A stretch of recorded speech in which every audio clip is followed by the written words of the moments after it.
अखण्डमण्डलाकारं व्याप्तं येन चराचरं तत्पदं दर्शितं येन तस्मै श्रीगुरुवे नमः। शङ्करं शङ्कराचार्यं केशवं बादरायणं शूद्रभाषकृतौ वन्ते भगवन्तौ पुनः पुनः। ईश्वरो गुरुरात्मेति मूर्तिभेदविभागिने व्योमवद्यात्मदेहाय दक्षिणामूर्तये नमः। பவித்திர இந்திரியாணின் நதிக்கரையில் அமர்ந்து கொண்டு மௌலி ஞானேஸ்வர் மகாராஜின் அருளால் அஷ்டாவக்ர கீதை என்ற அத்வைத கிரந்தத்தின் பார்த்து வருகிறோம். அதில் 2வது சாப்டர் ஜனகர் பேசுவது. அதில் 9 ஸ்லோகங்கள் நிறைவடைந்து விட்ட நிலையில் இன்று நாம் காண வேண்டியது 10வது ஸ்லோகம். போன ஸ்லோகத்துல அவர் தன்னை பிரம்மமாக எப்படி உணர்கின்றேன் அப்படின்னு சொல்லிட்டு எக்ஸ்பிளைன் பண்ண ஆரம்பிச்சிட்டு இருக்காரு. அதன் வரிசையில இப்போ இதுல என்ன சொல்றாருன்னு பார்ப்போம். All this which has originated out of me is resolved back into me too, like a jug back into clay, a wave into water, and a bracelet into a gold. என்னிடமிருந்து உருவான இவை அனைத்தும் என்னிடமே மீண்டும் ஒடுங்குகின்றன. ஒரு குடம் மண்ணிடமும் அலை நீரிடமும் வளையல் தங்கத்திடமும் ஒடுங்குவது போல. ஓகே, இது எப்படி புரிஞ்சுக்கலாம்? என்னிடமிருந்து உருவான இவை அனைத்தும், இவை அனைத்தும் அப்படிங்கிறதுக்கு இந்த இடத்துல அர்த்தம் என்ன? இந்த உடல் உலகங்கள் அப்படின்னு அர்த்தம். சரியா? அப்போ இந்த உடல் உலகங்கள் எங்கிருந்து உண்டாயின? என்னிடமிருந்தே உண்டாயின. அப்படின்னா எப்படி அப்படின்னா இட்ஸ் வெரி சிம்பிள். உன்னது கற்பனையினால் தோற்றம் அளித்தது. சரியா? அப்போ நீ உன்னிடமிருந்து உண்டான உடல் உலகங்கள் அப்படின்னு சொல்லும் போதே இந்த ஒட்டுமொத்த உடல் உலகங்கள் அனைத்தும் எனது கற்பனை அப்படிங்கிற ஃபீலிங்க்கு நீங்க வந்துடணும். ஓகேவா? இவை அனைத்தும் என்னிடமே மீண்டும் ஒடுங்குகின்றன. இந்த கற்பனையை நான் நிறுத்திய மொமெண்ட்ல அங்க இந்த உடல் உலகங்கள் எல்லாமே காணாம போயிடும். காணாம போகுதுன்னா என்ன அர்த்தம்?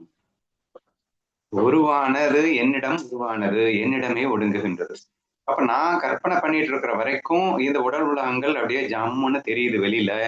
ஆனா இந்த கற்பனையை ஸ்டாப் பண்ண மொமெண்ட்ல இந்த உடல் உலகங்கள் காணாமல் போய்விடுது அப்படின்னு சொல்லலாம், அல்லது என்னிடத்தில் ஒடுங்கி விடுகின்றன சொல்லலாம். அப்போ விரிகிறது, அடங்குகிறது. எது விரிகிறது? உடல் உலகங்கள் விரியல, உங்க கற்பனை விரியுது, உங்க கற்பனை அடங்குது. கற்பனை விரிகிறது, உடல் உலகங்களா தெரியுது, உங்க கற்பனை ஒடுங்குது, உடல் உலகங்கள் ஒடுங்குது. இப்படி புரிஞ்சுக்கிட்டேன்னா ரொம்ப ஈஸியா இருக்கும் இந்த ஸ்லோகத்தை புரிஞ்சுக்கிறது. ஓகேவா?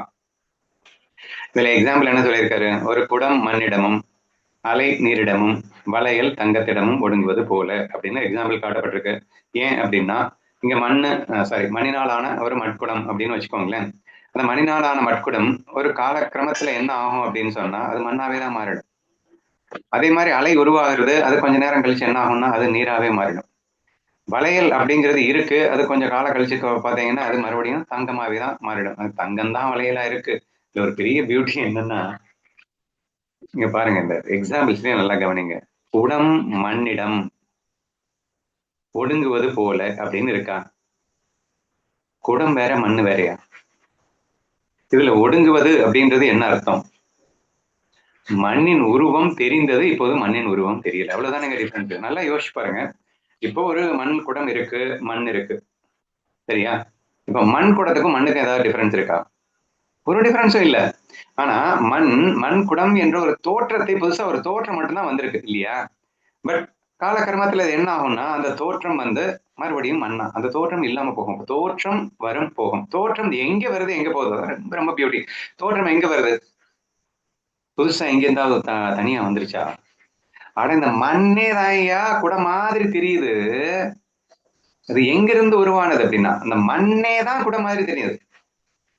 திருப்பி அந்த அந்த குடம் அந்த உருவம் மறைந்து மண்ணாவே மாறிடுது. அப்படித்தானே எல்லாத்துலயும் பாருங்க. அலை நீரிடம் அப்படின்னா என்ன? அலை வேற, நீர் வேறையா? நீரிலிருந்தே தான் அலை உருவானது. நீர் இல்லைன்னா அலையே உருவாக முடியாதுன்னு அர்த்தங்க.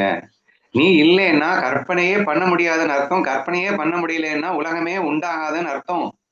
உண்டாகாது அப்படின்னு சொல்றத விட தோற்றமாக தெரியாதுன்னு அர்த்தம் இல்லையா? அதே மாதிரிதான் இங்க குடம் தான் அடிப்படை, பின் மண் மண்ணு தான் குடத்திற்கு அடிப்படை, பின் கடைசியில அந்த குடம் எங்கே போய் சேருகிறதுன்னா மண்ணிடமே போய் சேருகிறது.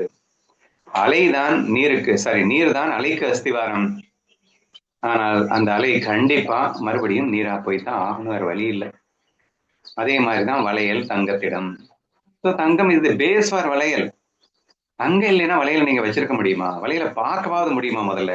அப்ப எனக்கு வளையல் தெரியுது, வளையல் தெரியுதுன்னு சொல்லிட்டு இருக்கே, அந்த வளையல் தெரியுது அப்படின்னா கொஞ்ச நேரம் கழிச்சு பார்த்தீங்கன்னா அது தங்கமா தான் தெரியும். அப்ப வளையல் தெரியறதுக்கு காரணமே தங்கம் தானே. தங்கம் தானே வளையலா தெரியுது. ஸோ இப்படி நீங்க புரிஞ்சுக்க ட்ரை பண்ணலாம். இது ரொம்ப பியூட்டி என்னன்னா, என்னிடமிருந்தே உருவான இவை அனைத்தும் என்னிடமே ஒடுங்குகின்றனன்னு சொல்லும் போது, ஏதோ என்னிடத்திலிருந்து என்னை விட்டு தனியா உருவாச்சுன்னு நினைச்சிடாதீங்க. நானே தான் அப்படி உருவாகிற மாதிரி ஒரு தோற்றத்தை கொடுக்கின்றேன், பின் அந்த தோற்றத்தை நானே தான் மறைத்துக் கொள்ளுகின்றேன். நான் கற்பனையை செய்கின்றேன், பின் நான் கற்பனையை ஸ்டாப் செய்து கொள்ளுகின்றேன். என்ன புரிஞ்சுக்கணும் அப்படின்னா, இந்த உடல் உலகமாக விரிந்திருக்கின்ற நிலையில அது என்னை விட்டு தனித்து இல்லை, என்னை விட்டு வேறானது அல்ல, நானே தான் அப்படி தோற்றமாக இருக்கின்றேன். பட் இங்க நான் வந்து ஸ்பெசிபிக்கா நானே தான் இருக்கின்றேன்னு சொல்லும்போது ஒரு வார்த்தையை நான் யூஸ் பண்ணிட்டே இருக்கேன். என்னன்னா தோற்றமாக இருக்கின்றேன். அது ஏன் தோற்றமாகன்னு சொல்லிட்டே இருக்கேன்னா, அது செப்பரேட்டா என்னை விட்டு தனியா ஒண்ணுன்னு இல்ல. அது வெறும் தோற்றம் தான். ஏன்னா அது காணாம போயிடும். கொஞ்ச நாள் கழிச்சு மறுபடியும் வந்து அது இல்லாம போயிடும். இப்ப மண்ணை எடுத்துக்கோங்க. மண்ணே மண் வடிவமாக தோற்றமளித்துக் கொண்டிருக்கிறதுன்னு சொல்லணும். மண்ணே மண் குடம் ஆயிடுச்சுன்னு சொல்லக்கூடாது. மண்ணே மண் குடம் ஆயிடுச்சா? மண் குடம் ஆயிடுச்சு அப்படின்னா திருப்பி வந்து அது மண் ஆகாதுன்னு அர்த்தமாயிடும் இல்லையா? அப்ப மண்ணு கூட ஆகல. மண் கூட மாதிரி தெரியுது. நீர் அலை ஆகல. நீர் அலை ஆன மாதிரி தெரியுது. கொஞ்ச நேரம் கழிச்சு பாரு, அது மறுபடியும் நீல தண்ணியா தான் இருக்கும். தங்கம் வளையல் ஆன மாதிரி தெரியுது. அது ஒரு 2-3 வருஷம் கழிச்சு பாரு, தங்க ஆச்சரியம் மறுபடியும் அது வரைக்கும் தங்கமா மாத்திடுவான். இப்படி இது புதிதாக உண்டாவதில்லை அப்படிங்கிறத நீங்க புரிஞ்சுக்கணும். அதனாலதான் திரும்ப திரும்ப வந்து என்னை விட்டு தனித்து இந்த உலக உடல் இருக்க முடியாதுங்கிற வார்த்தை ரொம்ப ஆழமாக மீண்டும் மீண்டும் இன்சிஸ்ட் செய்யப்படுகிறதுன்னு புரிஞ்சுக்கணும். இங்க என்ன சொல்லப்பட்டிருக்கு? என்னிடமிருந்தே உருவானது என்னிடமிருந்தே ஒதுங்குகிறது அப்படின்னு வருது. சரியா? என்னிடம் சாரிமா கொஞ்சம் டிஸ்டர்பன்ஸ். என்னிடமிருந்தே உண்டானது என்னிடமிருந்தே ஒடுங்குகிறது. இதுதான் மேஜர் ஸ்லோகம். இங்க என்னிடமிருந்தே உருவாகிறது அப்படின்னு சொன்ன உடனே இது என்னை விட்டு தனியாக புதிதாக உருவாவது அல்ல. நான் வேற அது வேற அல்ல அப்படின்னு புரிஞ்சுக்கோங்க அப்படின்னு சொல்ல வரேன். நான் என்ன சொல்லன்னா, ஓகேங்க, நான் ஒரு கிரியேட்டர் தானே. நான் வந்து என்ன பண்ணேன், ஆரம்பத்துல ஒரு எந்திரத்தை உருவாக்கினேன் அப்படின்னு வச்சுக்கோங்களேன். அப்போ இந்த எந்திரம் என்னை விட்டு என்னிடத்துல இருந்து தான் உருவானது அப்படின்னா அந்த எந்திரம் வந்து என்னிடமே எல்லாம் ஒடுங்காது. நான் செத்த பிறகும் அங்க அந்த எந்திரம் ஓடிட்டு தான் இருக்கும். நான் இருந்தாலும் இல்லைனாலும் அந்த எந்திரம் இருக்கும். ஸோ அந்த மாதிரி நீங்க இமேஜின் பண்ணிடக்கூடாதுன்றதுக்காக நான் திரும்ப திரும்ப சொல்லிட்டு இருக்கேன். நீங்க என்னிடமிருந்தே உருவானது என்னிடமே ஒடுங்குகின்றது அப்படின்னா நான் இருக்கிற வரைக்கும் மட்டும்தான் அது தோற்றமா அங்க தெரிஞ்சுக்கிட்டே இருக்கும். நான் இல்லைன்னா அதுக்கு பேஸே கிடையாது, அதுக்கு அதிஷ்டானமே கிடையாது, அது தனி வியக்தியே கிடையாது. அது நான் தான் ஹியூமனாஜுக்கு அப்படி தெரிகிறேன். அப்ப என்னை விட்டு அது தனியா எதுவுமே இல்லை. இந்த உடல் உலகங்கள் எதுவுமே என்னை விட்டு தனியா இல்லை, நானே தான் அப்படி தோற்றமாக இருக்கின்றேன். இதுதாங்க ஆழமா புரிஞ்சுக்கணும். சரியா? நீங்க இதெல்லாம் யோசிச்சு பாருங்களேன். நீங்க மண்ணு கூட மாறினதுக்கு அப்புறம் நீங்க மண்ணை விட்டு தனியா கூடத்தை பிரிச்சிட முடியுமா?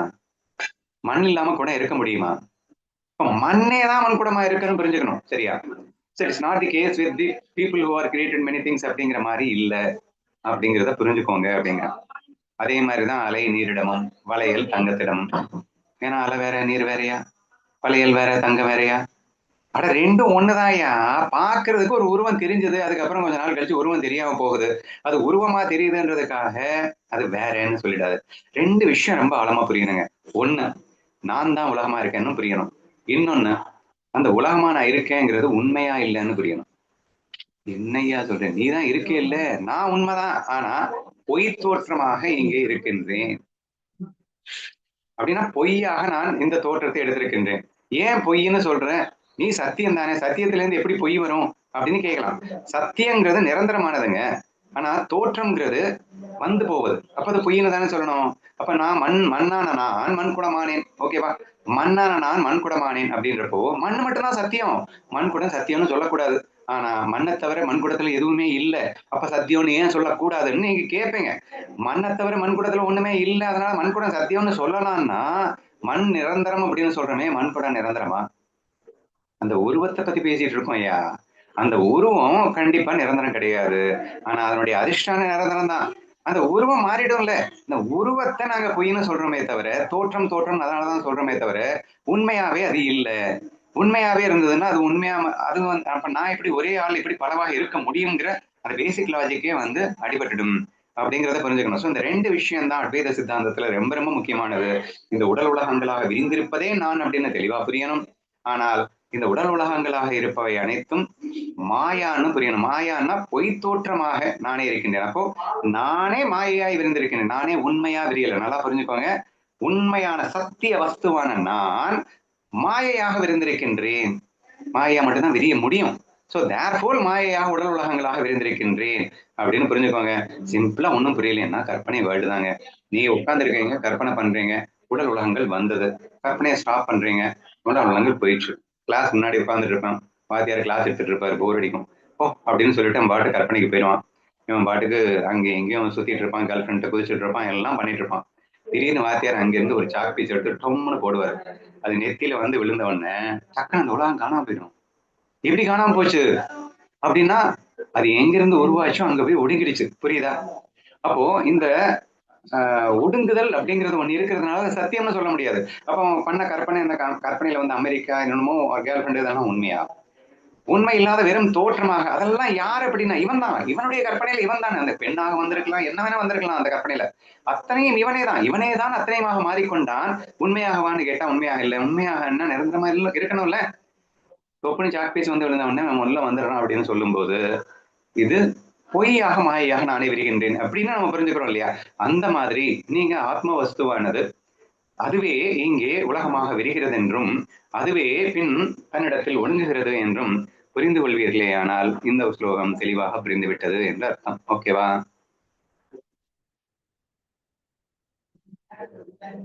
How wonderful I am, glory be to me, for whom there is no destruction remaining even beyond the destruction of the world from Brahma down to the last clump of grass.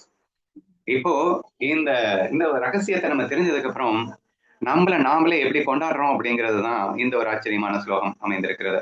நான் எவ்வளவு ஆச்சரியமானவன், எனக்கே புகழ் உண்டாகட்டும். பிரம்மா முதல் சிறு புல் வரை இந்த உலகம் அழிந்தாலும் அழிவில்லாமல் நிலைத்திருக்கும் எனக்கே புகழ் உண்டாகட்டும் அப்படின்னு சொல்லி அழகா சொல்லியிருக்காரு. சரியா? சோ நம்ம திரும்ப திரும்ப நான் ஒரு விஷயத்த உங்ககிட்ட ஷேர் பண்ணிட்டு இருப்பேன். என்னன்னா, please give value to satya and least value to the maya அப்படின்னு சொல்லுவோம். கிருஷ்ணா ஃபீல்ட்ல சொல்லும் போது கோருக்கு ரொம்ப இம்பார்ட்டன்ஸ் கொடுங்க, ரோலுக்கு லீஸ்ட் இம்பார்ட்டன்ஸ் கொடுங்க, தப்பில்லை அப்படின்னு சொல்லுவோம். ரெண்டுக்கு ஈக்குவல் இம்பார்ட்டன்ஸ் கொடுத்தாலும் தப்பில்லை. உங்களால முடியலன்னா அட்லீஸ்ட் கோரை மிஸ் பண்ணிடாத, நீ என்ன வேணா ரோலை மிஸ் பண்ணாலும் தப்பில்லை அப்படின்னு எல்லாம் நம்ம சொல்லிட்டு இருக்கோம் இல்லையா? சரி, கிட்டத்தட்ட அதை தான் இங்க சொல்லிட்டு இருக்காரு. புகழ் உண்டாகட்டும் யார சொல்றாருன்னா, சத்தியம், சத்தியமான நான் யாரு, எனக்கு நான் எப்பேற்பட்ட ஆச்சரியமானவன் பார்த்தீர்களா? எத்தனை ஆச்சரியமானவன் பார்த்தீர்களா? பிரம்மா முதல் சிறு புல் வரை இந்த உலகம் அழிந்தாலும், ஏன்னா ஒட்டுமொத்தமா என் கற்பனையில உருவானது தானே, அது கண்டிப்பா அழியத்தானே போகுது. ஆனா நான் அழிவேனா? அழிவில்லாமல் நிலைத்திருக்கும் எனது புகழ் ஓங்கட்டும் சேரட்டும் அப்படின்னு சொன்னா that is the power of Sachidanandam அப்படிங்கிறது. இந்த மாயைங்கிறது ஜஸ்ட் ஒரு எக்ஸ்பிரஷன் தாங்க. அந்த எக்ஸ்பிரஷன் இருந்தாலும் இல்லைனாலும் நீ இருப்படா. நீ இருக்கிறதுனால தான்டா நீ அதை எக்ஸ்பிரஸ் பண்ணிட்டே இருக்க. நீ இல்லைன்னா அது எதுவுமே இல்லை. ஆனா அது எதுவுமே இல்லாம நீ இருப்படா. என்ன அழகா சொல்லியிருக்காரு பாருங்களேன். அதைத்தானே சொல்லியிருக்காருங்க. கண்ணா, நீ யாருன்னு தெரியாமல் லூஸ் மாதிரி வாழ்ந்துட்டு இருக்கேடா. இந்த ஒட்டுமொத்த உடல் உலகங்களாக இருப்பதே நீதான்டா. ஆனா இந்த ஒட்டுமொத்த உடல் உலகங்கள் ஒட்டுமொத்தமாக அழிந்தே போனாலும் நீ இருப்படா. ஏன்னா நீ இருக்கிறதுனாலதான்டா இந்த உடல் உலகங்களே இருக்குது. You are the base and adhishthana for everything else அப்படிங்கிறது ஏன் நீ உணரமா இருக்கிற? ஸோ அதை ஃபீல் பண்ணிட்டு தான் ஜனங்க நீங்க சொல்றான். ஸோ நம்ம எடுத்துக்க வேண்டியது, நாம ஏன்டா இப்படி இருக்கு அப்படின்னு நம்மள திட்டிட்டு எடுத்துக்கலாம். See how fool I am when I am being everything in this world. I myself is the world. Then why I don't know? இது ஏன் நான் உணராம இருக்கேன்? ஃபீல் பண்ணுங்க. சோ எனக்கே புகழ் உண்டாகட்டும் அப்படிங்கிற இந்த விஷயத்துல என்னன்னா, ஹவ் க்ளோரி ஐ ஆம், அதாவது நான் எவ்வளவு ஆனந்தப்பட வேண்டும் என்னை கண்டு. இன்னைக்கு எவனாவது அவனை பார்த்து நீங்க மகிழ்ச்சியா இருக்கீங்களான்னு கேட்டா, என்கிட்ட பணம் இருக்கு, புகழ் இருக்கு, இந்த அது இருக்கு, இது இருக்கு, அதனால மகிழ்ச்சியா இருக்கு. ஆனா லூசு, அது இருந்தாலும் இல்லைனாலும் நீ இருப்படா. நீ இல்லைன்னா அதெல்லாம் இருக்காதுடா. நீ என்னடா அதை வச்சுக்கிட்டு சந்தோஷமா இருக்கேங்கிற? சந்தோஷமே நீதான்டா. சந்தோஷத்தை நீதான்டா அதுக்கு சந்தோஷத்தை கொடுக்கணும். சரி, அந்த ஃபீலிங்கே நமக்கு இல்ல. நம்மளை கொண்டாடுறது இல்ல. நம்ம அந்த மாயையில என்னுடைய கற்பனையில விரிந்த இந்த உலகத்தை கொண்டாடிட்டு இருக்கோம். அதுலயும் பர்டிகுலரா ஒரு வியக்தியில சிக்கிட்டு கொண்டாடிட்டு இருக்கோம் அப்படிங்கிற மாதிரி நமக்கு இந்த உலகம் போய் கொண்டிருக்கிறது. சோ அந்த ஒரு விஷயத்தை தான் இங்க ஆச்சரியத்தோட ரெப்ரசென்ட் பண்ணுறாரு. எவ்வளவு ஆச்சரியமானவன். Very important point. அழிவே இல்லை எனக்கு, அத்தனையும் அழிந்தாலும், எதுல பிரம்மா முதல் புல் வரை அழிந்தாலும் நான் அழிவதில்லை.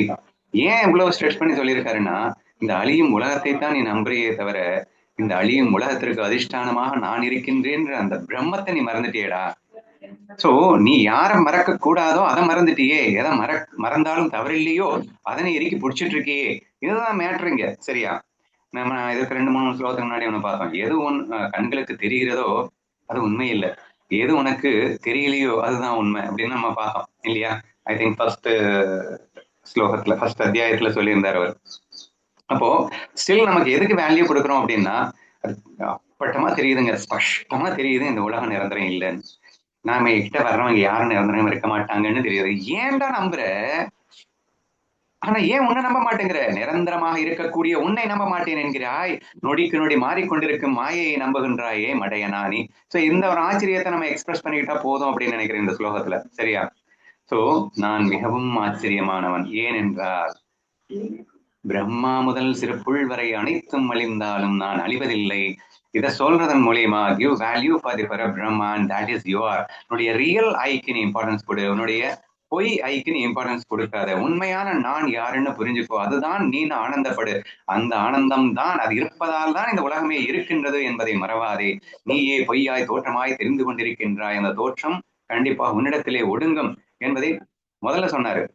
இப்போ எத்தனை ஆச்சரியமான விஷயம்னு ஃபீல் பண்றதன் மூலியமா நீங்க நான் சொல்லிட்டேன் லீஸ்ட் வேல்யூ கொடுங்க. நான் சொன்னதுக்கு ரீசன் என்னன்னா, பிகாஸ் அழியும் வஸ்துல போய் நீ மாட்டிட்டு இருக்க. அதுதான் பெருசு, அதுதான் பெருசு அப்படின்னு மாட்டிட்டு இருக்க. இன்னைக்கு பாத்தீங்கன்னா பணம் சம்பாதிக்கிறதுக்காக அவன் படுற பாடு, ஏதோ ஒரு பொண்ணோ பொருளோ ஏதோ ஒண்ணுதான் சுகம் இருக்கு சுகம் இருக்கு சுகம் இருக்குன்னு சொல்லிட்டு டோட்டலா அந்த மாயையை உண்மை நம்பிட்டு எல்லாமே சின்ன விண்ணப்பட்டு சிதறிட்டு இருக்கான். But why you don't understand? இப்போ எனக்கு மனசுக்கு பிடிக்காத கசப்பான சம்பவங்கள் நடக்குது அப்படின்னு வச்சுக்கோங்களேன், உடனே துக்கப்பட்டு அழுதுகிட்டே இருக்கிறது. மனக்கு பிடிச்ச மாதிரி நடக்குது அப்படின்னா சுகப்பட்டுட்டே இருக்கிறது. உனக்கு மனசுக்கு பிடிச்ச மாதிரி நடக்கிறது, உனக்கு மனசுக்கு பிடிக்காத மாதிரி நடக்கிறது, எல்லாமே மாய தானே. இவங்க பிடிக்கிற மாதிரி நடந்தது நிரந்தரமா இருக்க போறதா? பிடிக்காத மாதிரி நடந்தது, ஆனா இது உண்மையான நம்புறதுனாலதான் இந்த சுகதுக்கத்துக்குள்ள சிக்கிட்டு இருக்க. ஆனா இது 100% மாயான்னு புரிஞ்சுக்கிட்டு இருந்த அப்படின்னா சுகதுக்கம் இருக்காது. ஆனா அப்ப ஒரிஜினல் ஆனந்தத்தை நீ பிடிச்சிடலாம். அந்த ஒரிஜினல் ஆனந்தம் சும்மா நாத்துக்கும் துக்கம் படுவது போல் நடிக்கிறது. ஒரிஜினல் ஆனந்தமே சுகம் படுவது போல் இருக்கிறது. அழலாம், சிரிக்கலாம், கோவப்படலாம், அப்ப கூட நீ எல்லா எக்ஸ்பிரஷன் பண்ணலாம். But you know that it is just a maya. ஒரு நடிகன் 10 வேஷங்களை போட்டுக்கிட்டு 10 விதமா அவன் எக்ஸ்பிரஸ் பண்ணி மகிழ்றான்னா அவன் எவ்வளவு பேரானந்தத்துல இருந்திருப்பான், நல்லா யோசிச்சு பாருங்க. பட் அவனே அது உண்மை அப்படின்னு நினைச்சுக்கிட்டு அந்த பெர்ஃபார்மன்ஸை கொடுத்திருந்தான் அப்படின்னா சம்டைம்ஸ் சிரிப்பான், சம்டைம்ஸ் அழுவான். அந்த அந்த காட்சி போகிற அந்த போக்குறதுக்கு ஏத்த மாதிரி ஒரு நிச்சயமற்ற வாழ்க்கை, ஒரு பயம் கலந்த வாழ்க்கை, எது என்ன ஆகுமோன்னு தெரியாத வாழ்க்கை, அது வாழ்க்கையாங்க அது? மாயேன்னு உண்மைன்னு நம்பிட்டு இருக்கிறவனுக்கு எல்லாம் பயம் என்பது நிரந்தரமான சுவடாகவே வாழ்ந்து மாறிவிடுகிறது. பயத்தோடு நீ என்னத்த ஆனந்தத்தை வாழ போறேன்னு எனக்கு தெரியல. பயம் இல்லாமல் இருக்கவே முடியாதுங்க. மாயை போயிட்டு உண்மையை நம்பிட்டு இருக்கேன்னா அது ஒவ்வொரு செகண்டும் மாறிட்டு இருக்கு. நீ கோடி கணக்குல சொத்து சேர்த்துக்கோப்பா. எனக்கு 10 தலைமுறைக்கு சொத்து சேர்த்துட்டேன். அவன்கிட்ட கொஞ்சம் போய் பேசி பாருங்க, பயம் இல்லாம சந்தோஷமா இருக்கான். அவனும் எல்லாம் சேர்த்துட்டேன், ஆனா என்ன ஆகும்னு தெரியல. எப்ப வேணா என்ன வேணா ஆகலாம் இல்ல, எப்ப வேணா என்ன வேணா ஆகலாம் இல்ல. அப்புறம் பல கோடி சேர்த்து என்ன செய்ய போற? சரி, அவனுடைய உற்றார் நிற்குமா, உறவு நிற்குமா, பணம் நிற்குமா, நீ என்ன வேணா இந்த மாயா உலகத்துல எதை நீ உன் கூட நிக்க போகுதுன்னு தெரியல. ஆனா அதை நம்பிதான் நான் வாழ்வேன், அதை நம்பிதான் வாழ்வேன், அதுக்காக தான் வாழ்வேன். லூசு பயலே, அது இல்லவே இல்லை. அது மாறிட்டே இருக்கு. அதாவது ஸ்பஷ்டமா ஒவ்வொருவரும் அனுபவபூர்வமாக உணர்ந்து கொண்டிருக்கும் போதும் கூட நாம் மாயையை நம்புகின்றோமே தவிர நமது, அதாவது ஆச்சரியப்பட்டு எனக்கே புகழ் உண்டாகட்டும்னு சொல்லக்கூடிய அந்த பரபிரமமாக நான் இருக்கிறேன்னு சொல்லி நம்ம உணர்றது இல்லை. அது ஒரு கொடியமான ஒரு முட்டாள்தனமான விஷயம் தான் சொல்ல தோணுது. எப்படி சொல்றதுன்னு எனக்கு தெரியல. ஸோ இப்போ நம்ம இதை புரிஞ்சுக்கிறது மூலியமா நம்ம என்ன ஃபீல் பண்ணணும் அப்படின்னா, அத அந்த உலக விஷயங்களுக்கு நாட்டம் போகக்கூடாதுங்க. ஏன்னா அது மாயாங்க. உன்னுடைய ஆனந்தத்தை அதுல வெளிப்படுத்துறதுக்காக அதை வந்திருக்கா. அதை விட்டுட்டு நீ அதை போயிட்டு உண்மைன்னு நம்பினேன்னா உன்னுடைய ஆனந்தம் எல்லாம் காணாம போயிடுது. நடிகர் தன்னை மறந்துட்டு அந்த வேஷத்துக்குள்ள சிக்கிட்டான்னா அப்போ தன்னுடைய ஆனந்தத்தை அவன் இழந்து விடுகிறான். அந்த வேஷத்துக்கு ஏத்த மாதிரி ஒரு சுகத்தை மாட்டிக்கிட்டு அழுதுட்டு இருக்கான். ஆனா அப்ப கூட கொஞ்சம் கொஞ்சமாவது சுகம் இருக்குல்ல, அது நல்லாத்தானே இருக்கு, அதை நாங்க அனுபவிச்சுட்டு போறோமே அப்படின்னா அந்த சுகமும் உனக்கு ஒரு பயம் கலந்த ஒரு ஆனந்தமாகத்தான், ஒரு சுகமாகத்தான் இருக்கும். ஏன்னா ஒரு சுகத்தை அனுபவிக்கும் போதே உன் மனசு 100% இந்த சுகத்துல இருக்காது. இந்த சுகம் கடைசி வரைக்கும் எனக்கு வராம போயிடுச்சுன்னா, இப்ப நான் நல்லா இருக்கேன், திடீர்னு நாளைக்கு ஏதாவது ஆயிடுச்சுன்னா பின்னாடி அதுவும் ஒட்டிட்டு தாங்க இருக்கும். மனசை வச்சுக்கிட்டுலாம் நீ சந்தோஷமா வாழ முடியாதுப்பா. ஆனால் மனம் என்பதை மாயை, அந்த மனதிற்கு அதிஷ்டானமாக நானே இருக்கின்றேன்னு நீ ஃபீல் பண்ணிட்டேன்னா, நான் மனதை கடந்து நான் மனதிற்கு பாஸாக இருக்கின்றேன்னு நீ ஃபீல் பண்ணிட்டேன்னா, என் மனம் நான் அனுபவிப்பதற்காக நானே உருவாக்கியதுன்னு நீ ஃபீல் பண்ணிட்டேன்னா, மனம் நான் உருவாக்கியதுன்னு சொல்லும் போதே இந்த உலகம் நான் உருவாக்கியதுன்னு வந்துடுங்க. ஏன்னா அந்த மனதால் உருவாக்கப்பட்டது தானே உலகம். அப்ப மனம் எனும் அந்த கருவியின் துணை கொண்டு இந்த உலகத்தை சிருஷ்டி செய்ததே நான். உன்னை நீ பிடிச்சுக்கிட்டு நீ மனசுல வாழ வேணாங்கல்ல. இப்ப நம்ம இதெல்லாம் சொல்லிட்டே இருக்கும்போது உங்களுக்கு என்ன தோணிடும் அப்படின்னா, ஆமா இவர் உலகத்தை எப்படி டிஸ்ட்ராக்ட், லீஸ்ட் இம்பார்ட்டன்ஸ் கொடு, லீஸ்ட் இம்பார்ட்டன்ஸ், சுகம் வேணாமா, சந்தோஷம் வேணாமா, கொஞ்சமாவது என்றெல்லாம் உங்களுக்கு தோன்றதுக்கு வாய்ப்பு இருக்கு. உலகமா வந்ததே நம்ம விளையாடுறதுக்கு தானே. பிரம்மம் பிரம்மம் பிரம்மாங்கிறாரு, அப்புறம் பிரம்மத்துக்கு இம்பார்ட்டன்ஸ் கொடு, உலகத்துக்கு கொடுக்காதேங்கிறாரு. உலகத்துக்கு இம்பார்ட்டன்ஸே வேணாம்னா பிரம்ம ஏன் உலகமா வரணும்? ஏன் நான் கற்பனையை பண்ணணும்? நான் கற்பனையே பண்ணாம இருக்க மாட்டேனா? கற்பனை பண்றதே சந்தோஷத்துக்காக தானே. இவர் எல்லாம் லீஸ்ட் இம்பார்ட்டன்ஸ்னா, ஏங்க நீங்க கற்பனையை பண்ணுங்க வேண்டாங்களே, ஆனா கற்பனையை உண்மையான நம்புறது தானே வேணாங்கிறேன் நானு. கற்பனையை உண்மையான நம்புறதுனால தானே அதுக்கு மோஸ்ட் இம்பார்ட்டன்ஸ் கொடுத்துட்டு உங்களையே நீங்க மறந்தீங்க. Here what I meaning is give the least important doesn't mean that I am against the maya. உங்க கற்பனைக்கு நான் எதிரானவன் அல்ல, ஆனால் கற்பனையை உண்மை என்று நம்புவது பெரிய கொடுமை அல்லவா? அந்த கொடுமை எங்கிருந்து நிகழ்ந்ததுன்னா மாயைக்கு வேல்யூ கொடுத்துட்டு நீ உனக்கு வேல்யூ கொடுக்காதனாலே வந்தது. நீ உன்னை மறந்ததுக்கு ரீசனே இந்த மாயை உண்மை நம்பினதுனால, அதுக்கு மோர் இம்பார்ட்டன்ஸ் கொடுத்ததுனால வந்ததுங்கிறதுனால நம்ம சொல்றோம் அதுக்கு லீஸ்ட் இம்பார்ட்டன்ஸ் கொடுத்தாதான்டா உன்னை நீ பிடிக்க முடியும் அப்படின்றதுக்காக. அப்ப உன்னை நீ உணர்ந்ததுக்கு அப்புறம் எத்தனை கற்பனை வேணா பண்ணு, அது கற்பனைன்னு புரிஞ்சுட்டு பண்ணு. அதுல என்ன வந்தாலும் அது உன்னை பாதிக்க போறது இல்லைன்னு தெரிஞ்சுக்கிட்டு பண்ணு. அதுல லாக் ஆகாம பண்ணு, யார் வேண்டாங்கிறா? ஒட்டுமொத்தமாக உலகமாக விரிந்ததே உன் ஆனந்தத்தை வெளிப்படுத்துவதற்காக இருந்தா தப்பு இல்லைங்க. அதுல நான் சுகத்தை பார்க்க போறேன்னு சொல்லிட்டு அதான் டேஞ்சரு. ஏன்னா அதுல சுகமே இல்லையே, அது வெறும் ஜடம் தானே. நீ ஏற்கனவே ஏற்படுத்தி விட்ட சப்கான்சியஸனுடைய ஒரு விரிவு தானே, பதிவு தானே அது. அதுல யாரு என்ன இருக்குன்னு யாருக்கு தெரியும்? சுகமும் துக்கமும் மாறி மாறி அலைமோதி கொண்டு வருவதுதான் அதுல இருக்கும். ஆனால் நீ உன்னை பிடிச்சுக்கோ, நான் ஆனந்த சொரூபி என்பதை நீ மறக்காதே. அந்த ஆனந்த சொரூபிங்கிறத மிஸ் பண்ணாம நீ தாராளமா கற்பனை பண்ணு, யார் வேணாங்கிறான். அணுவை மெத்தட ஞானதேவர் பயங்கரமா வெல்கம் பண்றாரு. உலகமா விரிஞ்சதே ஒன்னஸ் ஃபீல மிஸ் பண்ணாம டுவாலிட்டியில இருற, யார் வேணாங்கிறா? நீ ஒன்னஸ் ஃபீல மிஸ் பண்ணதுனாலதானே இவ்வளவு நம்ம சொல்ல வேண்டியது இருக்கு என்று அந்த விஷயத்தை தான் இந்த ஸ்லோகத்தில் புரிந்து கொள்ள வேண்டும் என்று கேட்டுக்கொள்கிறேன்.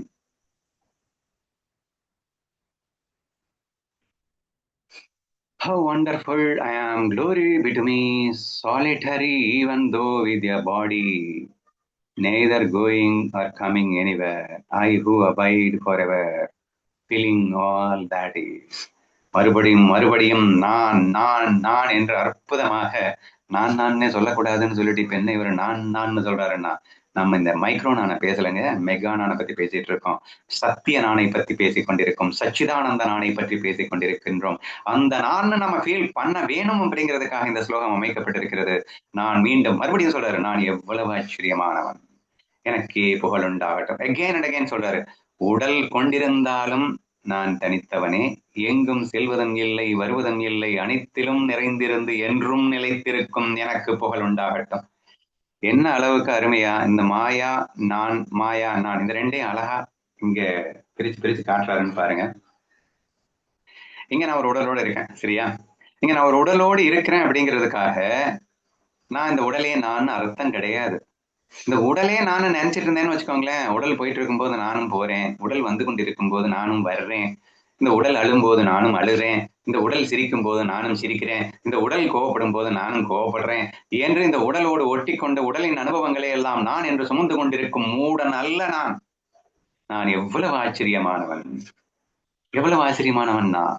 உடலோடு இருந்தாலும் கூட நான் எங்கும் செல்வதும் இல்லை வருவதும் இல்லை, கோபப்படுவதும் இல்லை அழுவதும் இல்லை சிரிப்பதும் இல்லை. என்னையா சொல்ற? ஆமா, உடல் போகும் வரும், நான் போக மாட்டேன் வரமாட்டேன். உடல் சிரிக்கும், உடல் கோவப்படும், ஆனா நான் சிரிக்கவும் மாட்டேன், நான் கோவப்படவும் மாட்டேன். நான் நானாக இருக்கின்றேன். அனைத்திலும் நிறைந்திருந்து என்றும் நிலைத்திருக்கும் எனக்கு புகழ் சேரட்டும் அப்படின்னு சொல்றாருன்னா, இங்கதான் ரொம்ப முக்கியமான ஒரு ட்ரிக்கியான பாயிண்ட் இருக்கு. அனைத்திலும் நிறைந்திருந்து, ஏன்னா இந்த உடல்ல மட்டும் நான் இருக்கேன்னு சொன்னாதானே அது போகுது வருதுன்னு சொல்லிட்டு இருப்பேன். ஆனா நான் யாருன்னா, நான் தான் எல்லாம்டா. அனைத்திலும் நிறைந்திருப்பவன் நான், என்றும் நிலைத்திருக்கும் எனக்கு புகழ் உண்டாகட்டும். அது எக்ஸ்ட்ரீம்லி அதாவது நம்ம இன்னைக்கு வரைக்கும் இவ்வளவு ஞானம் பெற்ற பிறகும் கூட ஏதோ வெளி நிகழ்ச்சியில கண்டு நமக்கு ஒரு பயம் வந்துகிட்டே தான் இருக்கு. அப்படி ஆயிருமோ இப்படி ஆயிருமோன்ற ஒரு நினைப்பு வந்துகிட்டு தான் இருக்கு. சரியா? ஆனா நீ யாருன்னா உலகமே நீதான் அப்படிங்கிற. அப்படின்னா அனைத்திலும் நிறைந்திருந்தனா என்ன அர்த்தம்? என்னமோ நடந்துரும் நினைக்கிறே இல்ல. அந்த என்னமோ நடந்துரும் என்ற அந்த விஷயத்துக்குள்ளேயும் யாருக்குன்னு நீதான் இருக்க. நீ இல்லாம எதுவும் நடக்காதுடா. உன்னது கற்பனை தானே எல்லாமே நிறைந்திருக்கு. அப்போ நீ எதை பார்த்தாலும் ரசிக்கிறாங்க. It's very simple fact. அனைத்திலும் நிறைந்திருந்து என்றும் நிலைத்திருக்கும் எனக்கு புகழ் பரவட்டும் அப்படின்னா என்ன அர்த்தம்? எல்லாத்தையுமே கற்பனை நீ ஏன் பண்ண? ஜஸ்ட் டு எக்ஸ்பீரியன்ஸ் தானே. உன்னுடைய கற்பனையை யூஸ் பண்ணிட்டு நீ உனக்கு நீயே ஒரு சுகத்தை கொடுக்கறதுக்காக ஒரு கற்பனை பண்ண. அப்போ நீ என்ன பண்ணணும்? எல்லாத்தையும் ஒட்டுமொத்தமா அந்த கற்பனையில இருக்கக்கூடிய ஒட்டுமொத்தமான விஷயத்தையும் அணுவா ரசிக்கணும். அவ்வளவுதானே நீ பண்ணணும். ஏன்னா அந்த கற்பனை அழிஞ்சாலும் போனாலும் நீ அழிய போறதுல, நீ அப்படியே இருக்க போற, எல்லாமாகவும் நீ தான் இருக்க போற. அப்ப வேற லெவல்ல நீ என்ஜாய் பண்ணணுமா இல்லையா? அது ஏன் நீ ரசிக்க மறுக்கின்ற? இங்க அதுதான் பியூட்டியான ஒரு விஷயமா கேட்கிறாரு. சரியா? நான் கற்பனை பண்ணிட்டு நம்ம என்ன பண்றோம்? நான் ஒரு பாஸ் வந்து என்ன திட்டாரு அப்படின்னு வச்சுக்கோங்க. உடனே நான் ஒரு கற்பனையை ஸ்டார்ட் பண்றேன். கற்பனையை ஸ்டார்ட் பண்ணிட்டு அதுல பாசாவும் நானே ஆயிக்கிறேன், நானு மீதி எல்லா உலகங்களாவும் நானே ஆயிக்கிறேன். இப்போ அந்த வேலைக்காரனும் நானே ஆயிக்கிறேன். ஆனா இங்க கற்பனையில என்ன பண்றேன்? இந்த வேலைக்காரன் எனக்கு வந்து பாஸுக்கு மேல பெரிய போஸ்ட் கிடைச்ச மாதிரியும், அந்த பாஸ் எனக்கு கீழே வர்ற மாதிரியும், நான் ரிவெஞ்ச் எடுக்கிற மாதிரியும், நான் போட்டு அவரை வெளுத்து வாங்குற மாதிரியும் என்னத்தையோ ஒரு கற்பனை பண்ணி தொலைறேன்ல. இந்த கற்பனையில நான் என்ன பண்றேன்? என்னுடைய கற்பனைக்குள்ள இருக்கக்கூடிய எல்லாத்தையும் நான் அணுவா ரசிக்கிறேன்னா இல்லைங்க. அதுல ஒரு கேரக்டரை மட்டும் நானா வச்சுக்கிட்டு இன்னொரு கேரக்டர் துன்பப்பட கேரக்டரை வச்சுக்கிட்டு அது துன்பப்படுவதை கண்டு நான் ரசித்துக் கொண்டிருக்கிறேன். அந்த துன்பத்தை சுவைக்கின்றேனா ரசிக்கின்றேனான்னு இல்ல. அந்த துன்பத்தை நான் தான் படுகிறேன். ஆனால் அதை நான் ரசிக்கல. துன்பப்படுத்துபவனாக ஒருத்தன் இருக்கேன்ல, அதை மட்டும் தான் நான் ரசிக்கிறேன். துன்பப்படுபவனாக நான் ரசிக்கிறேன்னா இல்ல. ரசிக்க தெரியல, ரசிக்க முடியல. நீ நாளைக்கு துன்பப்படுவனா வரும்போது அதை ரசிக்க தெரியாம கஷ்டப்படுறதுக்கு ரீசன் அதுதான். லூசு பையில கற்பனை தானே. அப்ப கற்பனையில எல்லாத்தையுமே ரசிக்கிறதுக்காக தானே கற்பனை பண்ற. அப்ப எல்லாத்தையும் ரசிச்சு தொலை வேண்டியதானே. அடிப்பவனும் நானே அடிபடுபவனும் நானே என்றால் அடிப்பதை ரசிப்பது போல் அடிப்பட்டதை ரசித்தாயா? ரசித்திருந்தா அனைத்திலும் நிறைந்திருந்து, இந்த வார்த்தைக்கு பொருந்தும் அர்த்தம் புரியுதா உங்களுக்கு? அனைத்திலும் நிறைந்திருந்து என்றும் அடிபடுவனும் நீதானே, அடிச்சவனும் நீதானே. அது ஏன் ஒன்னுல போய் சிக்கிக்கிட்டு இருக்க? உன் கற்பனையிலேயே நீ ஒழுங்கா வந்து எல்லாத்திலையும் நிறைந்திருந்து ஒரு கற்பனை பண்ண தெரியல. அப்புறம் இந்த உலக கற்பனை அப்படிங்கிறதுல மட்டும் எப்படி நிக்க முடியும்?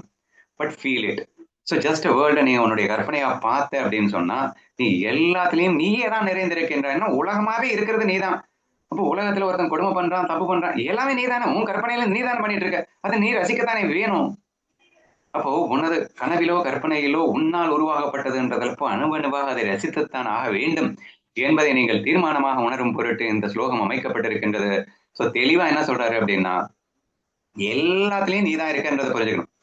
அப்ப எல்லா உடல்களாகவும் நீ யாதான் இருக்கேன்னு புரிஞ்சுக்கணும். இந்த ஒரு உடல் நீனா நீ போகும்போது நீ போற, அது வர்ற, நீ சிரிக்கிறேன்னு சொல்லலாம்.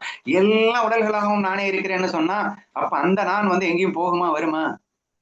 அப்ப இந்த குட்டி நான்கள் போகலாம் வரலாம். அந்த குட்டி நான்களும் நான் தான். ஆனா எல்லாத்துலயும் நானே நிறைஞ்சிட்டு இருக்கும்போது அந்த பெரிய நானை பார்த்து சொல்றாரு, அது எங்கும் போவதில்லை, வருவதில்லை, அழுவதில்லை. ஆனா இது எல்லாமே நிறைந்திருக்கிறது. அது குட்டி நான் அத்தனை குட்டி நானுக்குள்ளேயும் நிறைந்திருக்கிறது எதுன்னா அந்த பெரிய நான் தானே என்று புரிந்து கொள்ள வேண்டாமா? இது ரொம்ப ஈஸியா புரிஞ்சுக்கிறதுக்கு நம்ம ஆகாயம் எக்ஸாம்பிள் அடிக்கடி சொல்லுவோம். இந்த ஒட்டுமொத்த ஆகாயம் தான் இந்த உலகமாகவே இருக்கு. அப்போ இந்த உலகம் லட்சக்கணக்கான உருவங்கள் இருக்கு. மரம் செடி கொடிகள் இருக்கின்றன, அக்ரிணை உயிரிணை பொருட்கள் இருக்கின்றன. இது எல்லாமே இங்கிட்ட அங்கிட்ட மூவ் ஆயிட்டு இருக்கு அப்படின்னா கூட உண்மையில ஆகாயம் எங்கேயாவது மூவ் ஆயிட்டு இருக்கா? ஆகாயம் எங்கேயுமே மூவ் ஆகல. ஆனா ஆகாயம் தான் எல்லாத்தையும் அடக்கிட்டு இருக்கு. அப்படி நீங்கள் புரிந்து கொள்ளணும். ஆகாயமாக நான் இருக்க எப்படி ஆகாயமே பல்லாயிரக்கணக்கான உருவங்களாக மாறி இருக்கின்றதோ அப்படி நானே இங்கே பல்லாயிரக்கான குட்டி குட்டி நான்களாகவும் மாறி இங்கே அங்கே நான் வளர்ந்து வளம் கொண்டிருக்கும் போதும் கூட எப்படி ஆகாயம் நகராமல் இருக்கின்றதோ அப்படி நான் நகராமல் இருக்கின்றேன். மேற்கொண்டு அனைத்துமாக நானே இருக்கின்றேன். அனைத்துமாக நான் இருக்கிறதன் காரணமாக என்றும் நிலைத்திருந்து ஆனந்தமாக. இந்த ஆனந்தம் வரல அப்படின்னா நீ இப்படி பார்க்கலன்னு அர்த்தம், உன்னை நீ உணரலன்னு அர்த்தம் என்று நாம் புரிந்து கொள்ள வேண்டும். ஓகேவா? நெக்ஸ்ட் பாப்போம். அண்ணா இன்னைக்கு மெசேஜ் இதுக்கு பொருந்தும்னு நினைக்கிறேன். நான் என்பது என்ன? நீ உன்னை உடலாக எடுத்துக்கொள்கின்ற நான் என்பது ஒரு எண்ணமே. உண்மையான நான் என்பது எண்ணங்களற்ற தூய உணர்வு. ஓகேதான். பிகாஸ் அதிஷ்டானம் அப்படிங்கிறது எண்ணங்களுக்கு தான், இந்த குட்டி குட்டி நான்களுக்கு தான் கற்பனை தேவை. கற்பனை இல்லாத இடத்துல நான் இருக்கேன். கற்பனையே இல்லைனாலும், எந்த குட்டி நானுமே இல்லைனாலும், உலகமே இல்லைனாலும் நான் இருப்பேன். நான் கற்பனை பண்ணலைனாலும் நான் இருப்பேன்டா. இந்த குட்டி நான்கள் இருக்கிறதுக்கு தான்டா என் கற்பனை தேவை என்பதை புரிந்து கொள்ள வேணாம். நம்ம என்ன நினைச்சிட்டு இருக்கோம்? இந்த உடலில் இருக்கின்ற நானே போயிட்டு நானும் நம்ம தப்பா புரிஞ்சிட்டு இருக்கோம். அது உண்மையில் நான் அல்ல. ஆனால் அதிஷ்டானமாக இந்த கற்பனையே இல்லாத இடத்திலும் கூட இருப்பதுவே நான் என்பதை நான் தெளிவாக உணர வேண்டும் அப்படின்னு புரிஞ்சுக்கோங்க.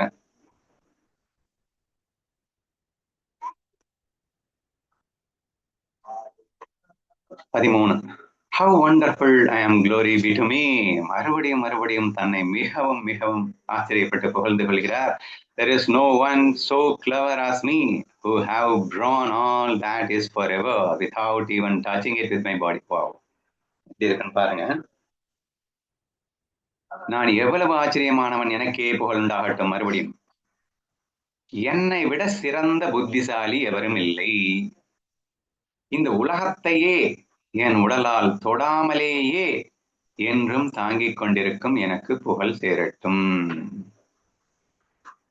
என் உடலால் அப்படிங்கிறத அந்த பிரம்மத்துக்கு உடல் இருக்கு அப்படின்ற அர்த்தத்துல சொல்லல, என்னால் அப்படின்னு வச்சுக்கோங்க. சரியா? அதான் ஆகாயம் அகெயின் பெஸ்ட் எக்ஸாம்பிள் தான். பட் ஃபர்ஸ்ட் தியரியை பார்த்துட்டு அப்புறம் எக்ஸாம்பிள பார்க்கலாம். என்னன்னா, என்னை விட சிறந்த புத்திசாலி எவரும் இல்லை. அது யாருன்னா அந்த ஜனகன் சொல்லிக்கலாம், ஞானிகள் சொல்லிக்கலாம். ஆனா என்னை விட சிறந்த முட்டாள் நான் எவனும் இல்லை அப்படின்னு தான் நான் பேசணும். ஏன் அப்படின்னா, இந்த உலகமா நான் விரிஞ்சிட்டேன்ல. ஆனா இந்த உலகத்துல என்ன நடந்தாலும் எனக்கு எந்த பாதிப்பும் வராது. அததான் இங்க சொல்லியிருக்காரு. உலகமே நானே உலகமாக விரிந்த போதிலும் அதை நான் தொடாமலேயே இருக்கின்றேன். தொடாமலேயே அப்படின்னா என்ன அதை தொடாதுன்னு வச்சுக்கோங்களேன்.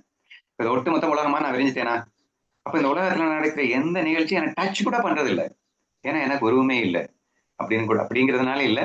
ஏன்னா டோட்டலாவே டச் பண்ண முடியாதுன்னா எனக்கு கஷ்டம் கொடுக்க முடியாதுன்னு அர்த்தம். ஏன்னா எந்த பாதிப்பும் ஏற்படுத்த முடியாதுன்னு அர்த்தம். இந்த 2வது அத்தியாயத்துல சொல்லுவார்ல, என்னை நீரினால் நனைக்க முடியாது, நெருப்பினால் எரிக்க முடியாது, வாளினால் வெட்ட முடியாது. இதெல்லாமே மாயைக்குள்ள என்னமோ நடந்துட்டு இருக்குல்ல. பட் இது எல்லாமே இந்த பிரம்மத்தை ஏதாவது பண்ணுமா? உன் கற்பனைக்குள்ள நீ உலகமே எரியிற மாதிரி பிரளயமே நடக்கட்டும் உன் கற்பனைக்குள்ள. ஆனா கற்பனை செய்கின்ற உனக்கு ஏதாவது பாதிப்பு ஏற்பட போகுதா? அல்லது ஒரு பிரளயா கால அக்னியே வந்து வரட்டும், அல்லது கடலால் சூழப்பட்ட பிரளயமாகட்டும், எத்தனையோ பிரளயங்களே பல வகை இருக்குன்றாங்க. சோ இந்த மாதிரி என்ன வேணா உலகத்துல நடக்கட்டும்டா, அது என்ன ஏதாவது செய்ய போகுதா? என்ன ஒரு பர்சன்டேஜ் கூட டச் பண்ணாமலே எப்படி நான் உலகமா விரிஞ்சிருக்கேன் பாத்தியா அப்படின்னு சொல்லிட்டு அவர் தன்னை பெருமையாக நினைக்கின்றார். அப்படியே நம்ம வாழ்றோம், அதனால நம்ம சொல்லிக்க முடியாதுன்னு அதுக்காக தான் சொன்னேன். ஏன்னா எனக்கு புகழ் உண்டாகட்டும் இல்லை இகழ் உண்டாகட்டும், என்னை விட முட்டாள் யாரும் இல்லை. ஏனென்றால் இந்த உலகமாக நானே விரிந்திருந்தும் கூட அதிலே போய் ஒட்டி கொண்டு அதில் ஏற்படுகின்ற சுகதுக்கங்களை நான் என்று நம்பிக்கொண்டு இப்படி முட்டாள்தனமாக வாழ்ந்து கொண்டிருக்கிறேன்னு நம்ம பேச வேண்டியது இருக்கு. ஆனா ஒரு ஞானியானி இருந்தேன்னா என்ன பேசணும்? இப்படித்தானே பேசணும். இந்த உலகத்தையே நான் ஸ்பர்ஷிக்காமலேயே ஆனால் அனைத்தையும் நானே தாங்கிக் கொண்டிருக்கின்றேன். அது எப்படிடா? உன்னை தூக்கி நான் தூக்கணும் அப்படின்னா உன்னை தொட்டு தானே தூக்கணும். நான் உன்னை ஸ்பரிசிக்காமலே உன்னை எப்படி நான் தாங்குறது? That's the speciality of Kalpana world. நீ கற்பனை வேர்ல்டு உன்னை ஸ்பரிசத்திலேயா தூக்குற? அது இருந்தாதானே தூக்குறதுக்கு முதல்ல. ஸ்பரிசிக்கிறதுக்கு அங்க எதுவுமே இல்லை. எல்லாமே மாயை இல்லாத ஒன்று இருப்பது போல் தோற்றமளித்துக் கொண்டிருக்கிறது, அவ்வளவுதானே. அதனாலதான் திரும்ப திரும்ப சொல்லியிருக்கேன், இந்த மாய தத்துவம் என்பது எத்தனை அழகாக மீண்டும் மீண்டும் வர்ணிக்கப்பட்டு கொண்டிருக்கிறதுனா. ஏன்னா மாயை தான் நீ ஸ்பரிசிக்காமலே தூக்க முடியும். உண்மையை தூக்கணும்னா ஸ்பரிசிச்சே ஆகணும். உண்மையா ஏதாவது இருந்ததுன்னா நீ தொடாம எப்படி தூக்கிடுவ? அங்க உண்மையில எதுவுமே இல்லை, தூக்குற மாதிரி தாங்கிட்டு இருக்கிற மாதிரி இங்க எதுவுமே இல்லப்பா. அப்படிங்கிறதுனாலதான் இது சாத்தியப்படுதுங்கிறத இன்டைரக்டா இந்த மாய தத்துவத்தையும் சேர்த்தே சொல்லி இருக்கிறார் என்பதையும் புரிந்து கொள்ள வேண்டும். சோ எவ்வளவு நான் பெரிய புத்திசாலி. ஏன்னா நான் எதுவுமே ஆகாம ஆனா எல்லாத்தையுமே ஆக்கி காட்டுறேன்ல, இயலாமாக மாறி என்னென்னமோ பண்ணிட்டு இருக்கேன்ல, ஆனா டச் கூட என் மேல எதுவுமே படாம நான் பண்றேன்ல. இப்ப நான் எவ்வளவு பெரிய ஆள்றா நானு. இத சொல்றது மூலியமா எனக்கு என்ன புரிஞ்சுக்கிறேன்னா, what a kind of Maya Sakthi have. எனக்கு மாய சக்தி இருக்கின்றதடா. எனது மாயா சக்தியால் எனக்கு எந்த பாதிப்பும் ஏற்படாமலேயே நான் எத்தனை விஷயங்களையும் செய்து கொண்டிருப்பேன் தெரியுமா? பஞ்சபூதங்களாக விரிவேன், பஞ்சபூதங்களை அழிப்பேன், பிரளயமே ஏற்படுத்துவேன். இப்படி எனது கற்பனா சக்தியால் மாயா சக்தியால் நான் என்ன வேணா பண்ண முடியும். ஆனா எனக்கு ஒண்ணுமே ஆகாது. சோ இதுல மெயினா இவ்வளவும் பண்ணும்போது உனக்கு ஒண்ணும் ஆகாது மட்டும் இல்ல, என்னுடைய ஆனந்தம் அற்புதமாக வெளிப்பட்டு கொண்டுதான் இருக்கின்றது. ஆனந்தத்திற்கு எல்லளவும் குறையாதுன்னு, ஆனந்தம் கூடவும் குறையாது, கூடவும் கூடாது, குறையவும் குறையாது. அது அப்படியே தான் இருக்கும். பட் இந்த உலகமாக நான் விரியும் போது அது வெளிப்படுகிறது, அவ்வளவுதான். வெளிப்படாமல் இருக்கிறது. That's the only difference between this maya and maya shakti இல்லைனாலும் நான் இருக்கதான் போறேன். மாயா சக்தியோடு நான் வெளிப்படும் போது என் ஆனந்தம் தான் வெளிப்படுது. மாயா சக்தி இல்லாம இருக்கும்போது அந்த ஆனந்தம் அப்படியே இருக்கு, வெளிப்படாம இருக்கு. அவ்வளவுதானே டிஃபரன்ஸ். ஆனா இங்க என்ன குளோரி குளோரின்னு சொல்லிட்டு தன்னைத்தானே புகழ்ந்து கொண்டிருக்கிறாருன்னா, feel how the power of maya in me, என்னுடைய மாயா சக்தியின் அழகை பார் அப்படின்னு சொல்லிட்டு எப்படி பெருமைப்படுத்தணும்னா, எவனாவது ஓங்கி பலாருன்னு அடிக்கும் போது நீ ஃபீல் பண்ணு, என்னுடைய மாயா சக்தியின் பெருமை பார் அப்படின்னு. ஏன்னா அவன் அடிச்சதும் பொய், அடி வாங்கினதும் பொய். ரெண்டுக்கும் அதிஷ்டானமா அழகா நின்று டச்சா நீ வாழ்ந்துட்டு இருக்கிற, நீ மட்டும்தான் மெய். சரியா? ஃபீல் பண்ண முடியுமா உங்களால? அப்படிதான் ஜனகர் ஃபீல் பண்ணிட்டு இருக்காரு. எவனாவது உங்களை ஓங்கி அடிக்கும் போது, ஏன்னா எவனோன்னு இல்லைங்க, உன் கற்பனையில அதுவும் அடிக்கிறவன் நீ தான், அடிபடுறவனு நீ தானே. அதான் நான் சொன்னேன், ஒரு மேனேஜர் நீ பழி வாங்குற மாதிரி கற்பனை பண்ற இடத்துல அங்க எல்லாமே மாயதானடா, எல்லாமே நீ தானடா. But how it duchess you. ஒரு நிமிஷம் இருங்க.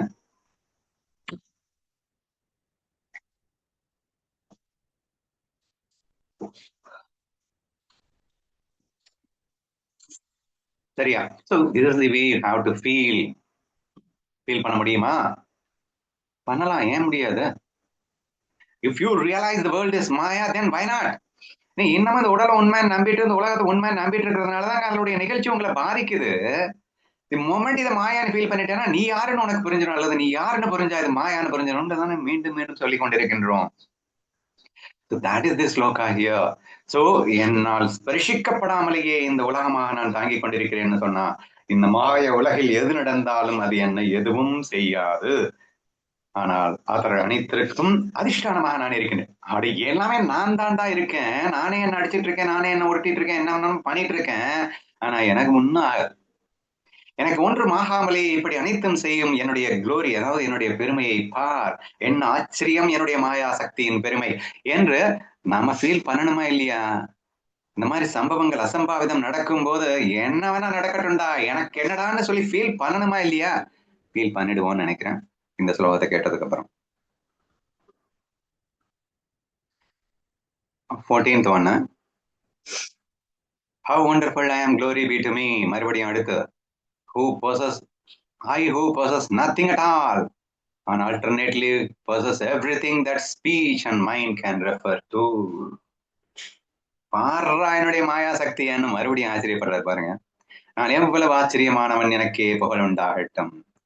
என்னிடம் உண்மையில் எதுவுமே இல்லை, அல்லது சொல்லாலும் மனதாலும் எதையெல்லாம் குறிப்பிட முடியுமோ அவை அனைத்தும் என்னிடமே உள்ளன.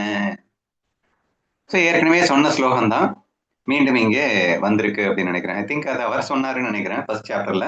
அதை ஃபீல் பண்ணிட்டு இப்ப ஜனகன் பேசுறான். ஐ திங்க் 2வது 3வது ஸ்லோகங்கள்ல ஜனகனே சொன்னதுதான் இது. சாரி, நீங்க 2, 3வது 4வது ஸ்லோகங்கள்ல பாத்தீங்கன்னா ஜனகன் இந்த விஷயத்தை ஏற்கனவே சொல்லி இருந்தாரு. Same thing is repeated here. என்ன சொல்லியிருக்குன்னா, ஒண்ணு இந்த உலகமே நான் சொல்லணும், இல்லைன்னா நான் என்ன தவிர எதுவுமே இல்லைன்னு சொல்லணும் அப்படின்னு ஒரு விஷயத்த சொல்லியிருந்தார் இல்லையா? அதையே நினைச்சு மறுபடியும் ஒரு புகழ் பாடுவது போல இந்த ஸ்லோகம் அமைச்சு காட்டியிருக்காரு. என்ன சொல்றாரு? என்னிடம் உண்மையில் எதுவுமே இல்லை, இதுவும் ஒரு ட்ரூத், சரியா? அல்லது சொல்லாலும் மனதாலும் எதையெல்லாம் குறிப்பிட முடியுமோ அப்படின்னா, அதாவது இந்த இது மனசால ஏதாவது நினைக்கிறது. சோ உங்க பேச்சால இது அது அதுன்னு எதாவது சொல்லி காட்டினாலும் சரி, உங்க மனசால அது இதுன்னு எதை நினைச்சாலும் சரி, எல்லாமே நான் தான். அப்படின்னு சொல்றாரு. சரியா? எதுவுமே என்னிடத்தில் இல்லைங்கிறாரு, அல்லது இங்க எதை காட்டினாலும் அது நான் தான் அப்படிங்கிறாரு.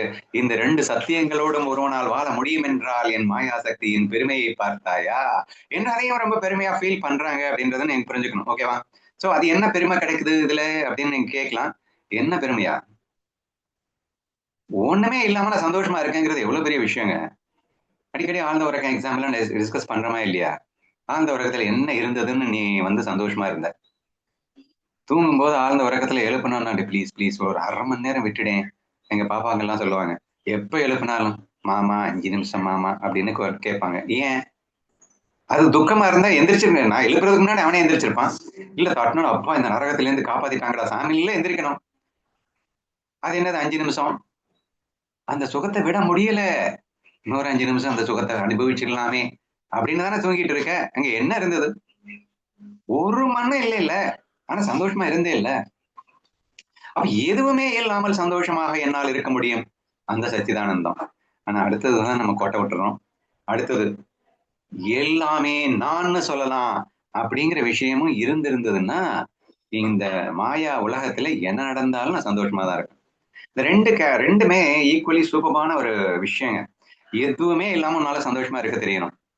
அதுக்கு நீ ஆழ்ந்த உறக்கம் எக்ஸாம்பிள் எடுத்துக்கலாம். அப்போ இருக்க முடிஞ்சது இல்ல. அப்போ உங்ககிட்ட இருந்து எல்லாம் விட்டு போகுதுன்னு வச்சுக்கோயேன். மனைவி, மக்கள், சொத்து, சுகம் எல்லாம் விட்டு போகுதுன்னே வச்சுக்கோயேன். போகட்டும், இப்ப என்ன எனக்கு? எதுவுமே இல்லாம சந்தோஷமா இருக்கக்கூடிய சச்சிதானந்த சொரூபன்டா நான் ஃபீல் பண்ணிட்டேன்னா நீ எவ்வளவு சந்தோஷமா இருப்பன்றதை யோசிப்பார். பயம் என்னதென்று தெரியாமல் வாழணும்னா நீ இந்த எதுவுமே இல்லாம நான் சந்தோஷமா வாழ முடியும்னு புரிஞ்சாதானங்க உண்டு. ஏன் பயம் வருது? என்கிட்ட இருந்து ஏதாவது போயிடுமோன்னு தானங்க பயம் வருது. அப்போ பயமே இல்லாம ஒருத்தன் வாழணும் அப்படின்னா இதை இந்த உண்மையை புரியணும் அப்படின்னு வச்சுக்கோங்க. அப்படியே ஈக்குவலா சொல்றேன், இந்த உலகமே நானும் புரிஞ்சுக்கிட்டாலும் உனக்கு பயமே இருக்காது. ஏன்னா இது என்ன, எதுவும் என்கிட்ட இருந்து விட்டு போகவும் முடியாது, எதுவும் என்கிட்ட வரவும் முடியாது. ஏன்னா எல்லாமே நான் தானே இருக்கேன். எல்லாமே நானான பிறகு எது என்கிட்ட இருந்து போக முடியும், எது என்கிட்ட வர முடியும்டா. Feel that it is your கல்பனையில நானே தான் எல்லாமாக இருக்கின்றேன். யார் என்ன பண்ணாலும் நான் பண்ணுகிறேன். எவன் சக்சஸ் ஆனாலும் நான் சக்சஸ் ஆறேன். எவன் ஃபெயில் ஆனாலும் நான் ஃபெயில் ஆறேன். ஃபெயில் ஆறது எப்படிங்க சந்தோஷப்பட முடியும்? அட மாய தானடா இது. சும்மா நாச்சுக்கும் தானே, ஃபன்னு தானே. ஃபன் அண்ட் கேம்ல எல்லாமே நான் தான். என்ன நடந்தாலும் ரசிக்கிறதுக்காக நானே பண்ண கற்பனை தான். சோ வெற்றி என்பதும் நான் செய்த கற்பனை, தோல்வி என்பதும் நான் செய்த கற்பனை. இங்க எல்லா உடல்களும் நானே, எல்லா வெற்றிகளும் நானே, எல்லா தோல்விகளும் நானே, எல்லா புகழும் நானே, எல்லா இகழும் நானே, அனைத்தும் நானே என்ற ஃபீலிங்ல இருக்கிறவன் எதுக்குங்க பயப்பட போறான்? பட் ஃபீல் தி க்ளோரி, என்ன ஹாப்பினஸ் அதுல இருக்குன்றத ஃபீல் பண்ண முடியுதா? அப்போ ஒண்ணு நீ ரெண்டுலயுமே இருக்கணும். அதுதான் உண்மையான ஒரு அதாவது சமாதி சுகம் அப்படின்னு சொல்லலாம். எதுவுமே இல்லாம அவங்க பாட்டு உட்காந்துக்குவாங்க. வேற லெவல்ல பேரானந்தத்துல நினைச்சிருக்காரு. நம்ம ஞானதேவர் அவர் பாட்டு போய் உட்காந்துட்டாரு. சரியா? சரியா? ஆனா எல்லாமாவும் இருந்தும் நீ சந்தோஷமா இருக்கணும். எதுவுமே இல்லாமலும் நீ சந்தோஷமா இருக்கணும். அதுக்கு என்ன செய்யணும்னா நீ பிரம்மம்னு புரிஞ்சுக்கிட்டா போதும், அவ்வளவுதான். ஏன்னா அது பிரம்மம்னு புரிஞ்சு அடுத்த செகண்ட் உனக்கு கற்பனையா மாறிடு இந்த உலகம். இந்த உலகம் உன் கற்பனையா மாறிடுது அப்படிங்கிறப்போ யாரை பார்த்தாலும் எதை பார்த்தாலும் என் கல்பனை, எனது எண்ணம், வெறும் எனது எண்ணம் தோற்ற மாத்திரமாக இங்கே வளம் வந்து கொண்டிருக்கிறதுன்னு நீ உன்னால பார்க்க முடிஞ்சா இந்த ஒன்னஸ் ஃபீல்குள்ள ரொம்ப ஈஸியா என்டர் ஆயிடுவேன். இந்த ஸ்ரீங்கிற நான் 100% 10ஓட 1 11 இருக்கணுங்க. இந்த ஸ்ரீக்கு ஸ்பெஷல் இம்பார்ட்டன்ஸ் கொடுத்துட்டேன்னாலே டோட்டலி அவுட். அது முடியாது. ஏன்னா உன் கற்பனை தானே எல்லாமா இருக்கு. எல்லாம் கற்பனையா இருக்கும்போது அது என்ன ஸ்ரீயை மட்டும் நான் தொங்கிக்கிறது? லூசு பையில எல்லாமே நீ தானே. அது ஏன் ஒன்ல நீ தொங்குற? எல்லாத்தையுமே நான் பாரு. டோட்டலா நான் விரிச்சு பாரு. இப்படி அனைத்தும் நானாக உன்னால் காண முடிந்தால் அங்க பிரம்மானந்தத்தை தவிர எதுவுமே இருக்காது. நீ எதுவுமே செய்யல. இங்க நடக்கிறது எல்லாமே மாயையா பார்ப்ப. என்ன நடந்தாலும் அது ஆச்சரியத்தோட ரசிப்ப. எல்லாத்தையும் என்ஜாய் பண்ணுவ. ஏன்னா உனக்கு ஒண்ணும் ஆக போறது இல்ல. அதாவது வாளால் வெட்டினாலும் உனக்காக போறது இல்ல. நீரிலான ஆத்மாவை நீரினால் நினைக்க முடியாது, வாளினால் வெட்ட முடியாது, நெருப்பினால் எரிக்க முடியாது, காற்றினால் உலர்த்த முடியாது. இந்த மாதிரிலாம் வரும் 2வது அத்தியாயத்துல. சரியா? If you feel like that then why should you bother about anything? Because அந்த காற்றும் நீரும் நெருப்பும் அனைத்தும் நீயே அல்லவா. உன்னை நீயே ஏதாவது செய்ய முடியுமா? அதையும் கேட்டுப்பாரு. நெருப்பு நெருப்பை இணைக்க முடியுமே ஆனால், நீர் நீரை நனைக்க முடியுமே ஆனால், காற்று காற்றை உலர்த்த முடியுமே ஆனால் எனக்கு இன்னொன்னு பாதிப்பு கொடுக்க முடியும். if you feel that what is the oneness feel உடைய மகத்துவம் புரிகிறதா? அனைத்தும் நான் என்று உணரும் போது அத்தனையும் ரசிக்கும் வல்லமை வருகிறது என்று புரிகிறதா? So this is most important to understand this particular shloka என்பதை புரிந்து கொள்ளுங்கள். ஸோ அதுதான் இந்த ஸ்லோகத்துல பர்டிகுலரா எக்ஸ்பிளைன் பண்றாரு. என்னிடம் எதுவுமே இல்லை அல்லது சொல்லாலும் மனதாலும் எதையெல்லாம் குறிப்பிட முடியுமோ அவை அனைத்தும் என்னிடமே உள்ளன. So ultimately feel that the whole world is nothing but you. இதுதாங்க வந்து எல்லா அத்வைதத்திலையும் திரும்ப திரும்ப சொல்லக்கூடிய ஒரு விஷயமா இருக்கு. So never feel hatred when someone blames you or someone. ஏன்னா அவங்களுக்கு நெகட்டிவ் பர்சன்ஸ் சில பேர் வச்சிருப்பீங்க. சே என்ன இவங்கெல்லாம் இப்படின்னா மனுஷங்களா இவங்கெல்லாம், சி இவங்க கிட்ட எல்லாம் நான் ஏன் லவ் காட்டணும், இந்த மாதிரி நிறைய டைலாக்ஸ் எல்லாம் பேசிக்கிட்டு நம்ம வந்து வண்டியை ஓட்டிட்டு இருக்கோம். யாரா அது லூசு, அது யாரு? நீதானே அந்த உருவமாக அங்கே பேசுவது, அங்கே வலம் வருவது அத்தனையும் நீதானே. அப்போ உன்னையே நீ வெறுக்கிறியா? உன்னையே நீ ரசிக்க மாட்டியா? உன்னையே நீ நேசிக்க மாட்டியா என்றுதானங்க கேள்வி கேட்க தோணுது. எக்ஸ்ட்ரீமா போங்க, இவ்வளவு கொடூரமா ஒருத்தா இருக்கட்டும், என்ன வேணா பண்ணட்டுங்க. Without your kalpana it could have been not experienced by you. உன்னால் ஒன்று உணரப்படுகிறது என்றால் அது உன் கற்பனை இருந்தால் மட்டும்தான் உணர முடியும். உன் எண்ணம் இருந்தால் மட்டும்தான் உணர முடியும். ஏனென்றால் தூக்கத்தில் எதுவுமே எக்ஸ்பீரியன்ஸ் இல்லை. விழிக்கிறது எதுன்னா எண்ணம் விழிக்கிறது, எண்ணம் விழித்ததும் அனுபவம் வருகிறது. அப்ப அனுபவத்திற்கு மூலம் எதுன்னா எண்ணம் தானே. அப்ப உன் எண்ணம் தானே. அப்ப இந்த ஒட்டுமொத்த உலக அனுபவத்தாக்கும் மூல காரணம் என் எண்ணம் அல்லவா? அப்ப என் எண்ணத்தை நான் ரசிக்கத்தானேங்க வேணும். நீங்க கர்மா பேசிஸ்ல போயிட்டு பிரதிபாதிக்க சத்தால பார்த்தா என்ன, விவகாரிக சத்தால பார்த்தா என்ன, ஆனா சத்தியம் உன் எண்ணம் இல்லாமல் இங்கே உனக்கு அனுபவம் இல்லை என்பதுதானே சத்தியம். இந்த உண்மையை உணர்ந்தா போதுமே. அப்ப எனது எண்ணம் தான் இந்த உலகமாக விரிந்திருக்கின்றது. அப்ப நானே தான் உலகமாக விரிந்திருக்கின்றேன் அப்படின்னு சொல்லும் போது நீ இந்த ஒரு பர்டிகுலர் ஸ்ரீங்கிற கேரக்டர்ல நீ ஒட்ட முடியாது. ஏன்னா நீ தான் எல்லாமே இருக்கும்போது இதுல மட்டும் ஏன் ஒட்டுவ? ரெண்டாவது இது மாயையில மட்டும்தான் எல்லாமே இருக்க முடியும்னு சேர்ந்து புரிஞ்சிடும். இந்த ரெண்டே சத்தியம் தான் மீண்டும் மீண்டும் வலியுறுத்துற, புரியுதா?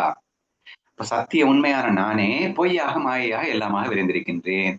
ஒரே ஒரு பிரம்மம் சத்தியம் ஜெகத் நித்யா, பிரம்மமே ஜெகமா இருக்கின்றது. இந்த ஒரு ஸ்லோகம் தாங்க ஒட்டுமொத்த அத்வைதமே.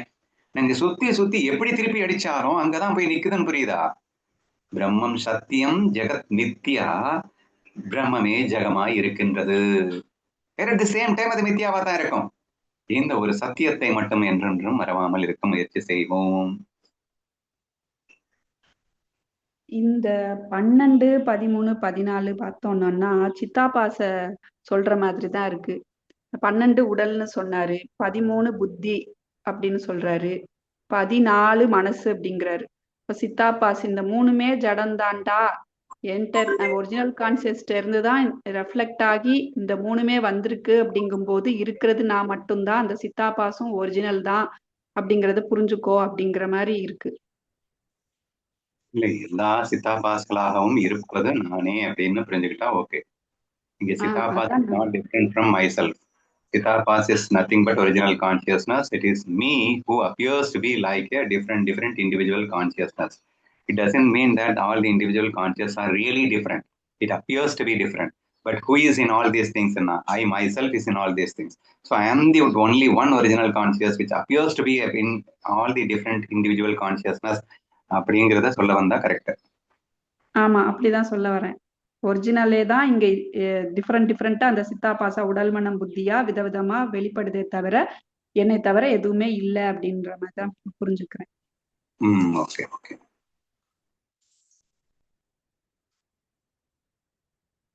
Next, knowledge, what is to be known, and the knower.